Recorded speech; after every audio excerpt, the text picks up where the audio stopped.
بعضی از پزشکای عزیزمون قالب اورجینال نمیفرستن و اسکن میکنن و ما از کار اسکن شده پرینت میگیریم و گچشو میریزیم که این کار کار نایت گارد هستش که قرار مانت بشه. کار مانت خیلی با دقت انجام شد، دو فک کاملا روی هم قرار گرفته شده و مانت شده.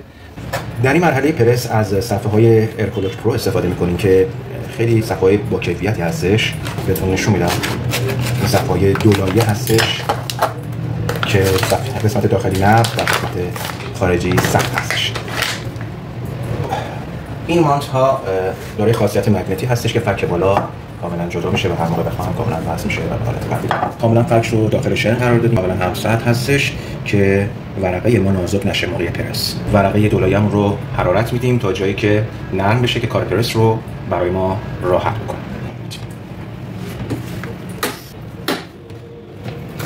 همونجور که می‌بینید کاملا صفحه روی فک نشسته و آماده شده برای مرحله برش.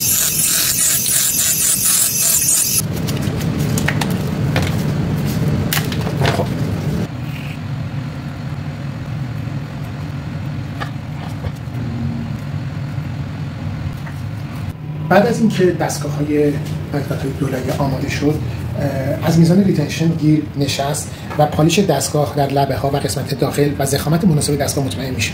بعد از اون دستگاه آماده ارسال به کلینیک است.